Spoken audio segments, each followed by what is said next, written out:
Hello viewer, अस्सलाम वालेकुम। आज हम बात करेंगे कि कॉकटेल किस तरीके से ब्रीड करता है, कॉकटेल का ब्रीडिंग सीज़न कब स्टार्ट होता है और वो अपने बच्चों को किस तरीके से पालता है।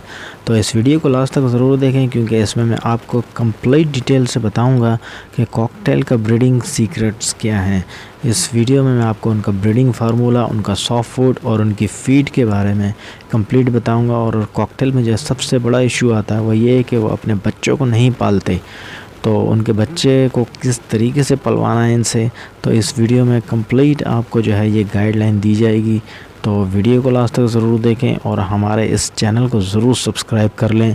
अगर आप मेरे चैनल पर नए हैं तो लाइक ज़रूर कीजिए और अपना कमेंट्स और अपनी आराम से ज़रूर हमें आगाह कीजिए। और सबसे बेहतरीन तरीका ये है कि आप जब भी कॉकटेल लें तो उसके 4 से 6 महीने के पट्ठे उठाएं और उन पट्ठों को जो है अच्छी तरह से उनकी देखभाल करें और उनको अच्छे से तैयार करने के बाद जब वो 8 महीने के हो जाते हैं तो सबसे पहला मसला उनमें नर और मादा की आइडेंटिफाई का आता है कि वो नर और मादा किस तरीके से आइडेंटिफाई कर सकते हैं। तो सबसे आसान और इजी तरीका उसमें यह है कि इसमें मेल जो है वो सीटियाँ मारते हैं यानी कि विस्लिंग करते हैं और फीमेल जो है वो विस्लिंग नहीं करती।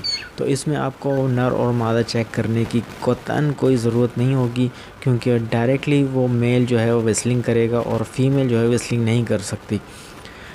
तो इसके अलावा जो एक दूसरा तरीका है कि 8 महीने के बाद आप इनके विंग्स चेक कर लें और इन विंग के अंदर जो है मेल जो है उसके डॉट्स नहीं होते और फीमेल जो है उसके विंग्स में यानी कि फ्लाइंग फीदर जो होते हैं उसमें डॉट्स होते हैं और उसके अलावा उसकी दुम पे भी डॉट्स आपको नज़र आएंगे। तो ये दूसरा तरीका है इनके मेल और फीमेल आइडेंटिफाई करने का। और इसका तीसरा और सबसे आसान तरीका वही है जिस तरह से लव बर्ड में आइडेंटिफाई किया जाता है, यानी कि पल्विक बोन से उनको जो है आइडेंटिफाई किया जाता है कि इसमें मेल कौन सा और फीमेल कौन सा है। तो ये आप 8 महीने के बाद ही इनको आइडेंटिफाई कर सकते हैं। इससे पहले भी कुछ लोग कर लेते हैं जो एक्सपीरियंस होते हैं, बाकी जो न्यू कमर्स होते हैं वो 8 महीने के बाद ही ईज़िली इसको आइडेंटिफाई कर सकते हैं। इसके अलावा अगर आप इनसे ब्रीडिंग लेना चाहते हैं तो इनका ब्रीडिंग केज जो है वो कम से कम 3 फीट डेप्थ में होना चाहिए और 2 फीट इसकी चौड़ाई होनी चाहिए और 2 फीट इसकी हाइट होनी चाहिए। लेंथ इसकी कम से कम 3 फीट या 3.5 फीट लाजमी होनी चाहिए। इसके अलावा ये ब्रीडिंग जो है वो बॉक्सेस में करना ज़्यादा पसंद कर सकते हैं इस तरीके से जिस तरह से आप ये देख रहे हैं। इसके अलावा जो है ये मटकियों में भी ब्रीड करते हैं लेकिन मटकियों से ज़्यादा इनको पसंद जो है बॉक्सेस हैं, तो आप इनको बॉक्सेस लगा के दें, बॉक्सेस में बहुत अच्छी ब्रीड देते हैं। इसके अलावा मेल और फीमेल ये याद रखें कि जब भी ब्रीड पे आते हैं तो दिन में फ़ीमेल जो है वो अंडों पे बैठती है और रात में जो है वो मेल अंडों पे जो है जाके बैठता है। इसके अलावा कॉकटेल्स के अंदर जो है मेल और फीमेल दोनों एक ही जोड़ा लगा के बैठते हैं, यानी कि ये बार बार जोड़ा अगर इनका तोड़ दिया जाए तो दोबारा से ये जोड़ा अपना बनाने में बहुत ज़्यादा टाइम लेते हैं। तो इसलिए इसका बार बार जोड़ा तोड़ने से इज्तनाब करना ज़रूरी है।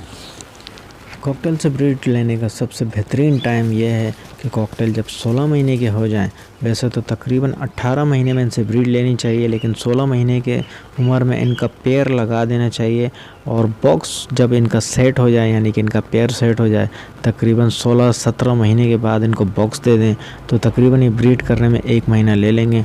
तो यानी कि 1.5 साल में जो है इनसे ब्रीड ली जाए तो ये बहुत ही बेहतरीन ब्रीड करते हैं और इससे जल्दी भी ये ब्रीड करते हैं, लेकिन उसमें इनके अनफर्टाइल अंडे और अपने बच्चों को ना पालना जैसे इश्यूज़ का आपको सामना करना पड़ सकता है।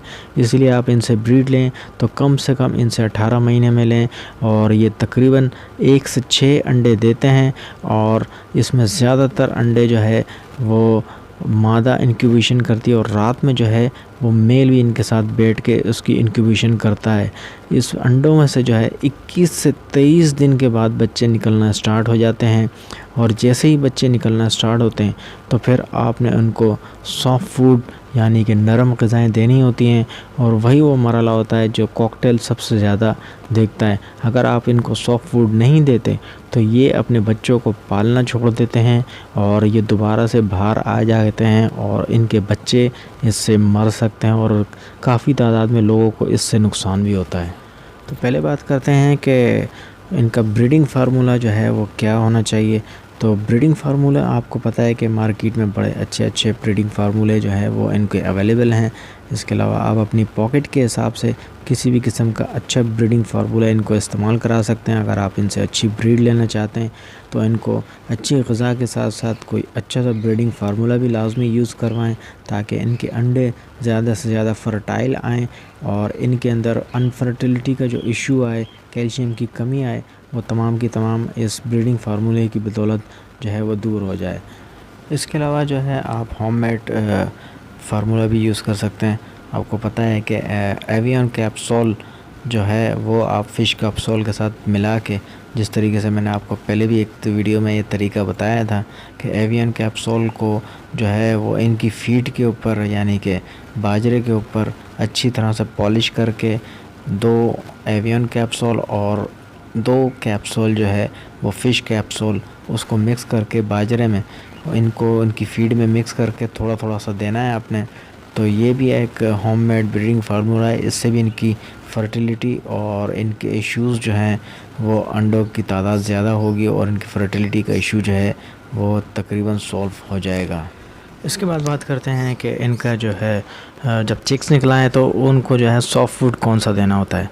तो सॉफ्ट फूड में जो है आप भीगा हुआ चना, भीगी हुई गंदम और भीगी हुई लोबिया के साथ एग जो है आपने बॉयल एग वो मैश करके इनको थोड़ा थोड़ा सा देना है, लेकिन बहुत ज़्यादा मैश नहीं करना है, थोड़े मोटे मोटे दाने इनके साथ मिलाने होते हैं। तो जब आप उसको ये एग फूड देते हैं तो कॉकटेल एग फूड जो है वो बहुत शौक़ से खाते हैं। उसके साथ जो है सॉफ्ट फूड जब मिक्स होता है तो वो फिर अपने बच्चों की जो है बहुत ही बेहतरीन देखभाल करते हैं और उससे जो है उनके बच्चों की जो ग्रोथ होती है वो बहुत ही ज़बरदस्त होती है। तो अगर आप उनको सॉफ्ट फूड नहीं देते तो फिर ये अपने बच्चों को पालना छोड़ देते हैं। तो इससे बेहतर है कि अगर आप कॉकटेल का ब्रीडिंग सिस्टम लगाते हैं तो उनको जब उनके चिक्स निकलने वाले हों तो फिर डेली बेसिस पे आपने जो है उनको सॉफ्ट फूड लाजमी देना होता है। इसके अलावा आपने पालक, लहसुन, मेथी और ग्रीन सब्ज़ियां भी इनको रेगुलर बेसिस पे थोड़ी थोड़ी सी लाजमी डालनी है, ताकि वो एग फूड और दूसरी चीज़ों के साथ साथ उनको इसकी भी आदत रहे और ये अपने बच्चों को अच्छे तरीके से इससे भी जो है पाल सकें। इसके अलावा बात करते हैं कि कॉकटेल का मिक्स दाना जो है वो क्या होता है। कॉकटेल का जो मिक्स दाना होता है आपको पता है उसमें कंगनियाँ, जिसमें 3 किस्म की कंगनियाँ, मोटी कंगनी, बारीक कंगनी और लाल कंगनी। इसके अलावा कुरतुम, जवार और चीना इसमें मिक्स कर लें। इसके अलावा सूरजमुखी की जो है क्वांटिटी इसमें थोड़ी सी ज़्यादा रखते हैं, क्योंकि ये जो है सूरजमुखी जो है बहुत शौक़ से खाते हैं। इसके अलावा जो है कुरतुम और भंग का बीज भी जो है इनकी ग़िज़ा में लाजमी शामिल करें, इससे जो है ये अच्छी ब्रीड करते हैं। कॉकटेल का जो ब्रीडिंग सीज़न है वैसे तो ये सारा साल ब्रीड करते हैं, लेकिन सख्त सर्दी में इनसे ब्रीड लेना जो है वो ख़तरे से खाली नहीं होता है, क्योंकि ये अपने बच्चों को जो है पालना छोड़ देते हैं और अक्सर बच्चे जो है वो मर जाते हैं।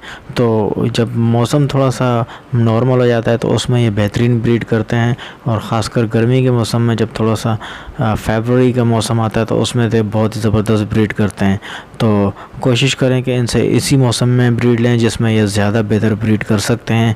तो इनका ख़ास ख्याल रखें कि इनको सख्त हवाएं जो हैं इनको ज़्यादा परेशान रखती हैं। कॉकटेल एक नाजुक परिंदा है। कॉकटेल जो है वो सख्त सर्दी में फूल के बैठ जाता है, उसको अगर ठंडी ठंडी हवाएं लगेंगी तो उससे वो बीमार हो सकता है। तो इसलिए इनके केजेस को जो है सख्त सर्दी में ढाँपना इंतहाई ज़रूरी है और इनको सख्त सर्दी से बचाना लाजमी होता है। तो फ्रेंड, ये वो तमाम ब्रीडिंग मालूमात थी जो कॉकटेल के हवाले से मैंने आप लोगों को आज दी हैं। तो उम्मीद करता हूँ कि ये वीडियो अगर आप लोगों को पसंद आई तो भाई लाइक ज़रूर कीजिए, और अगर आप चैनल पे नए हैं तो चैनल को सब्सक्राइब करना तो बिल्कुल भी ना भूलें। और अगर आपने कोई सवाल करना हो तो कमेंट्स में जाइए और वहाँ जाके मुझसे कोई भी सवाल आप कर सकते हैं कॉकटेल की ब्रीडिंग के हवाले से। तो आपसे इजाज़त चाहता हूँ। अल्लाह हाफ़िज़।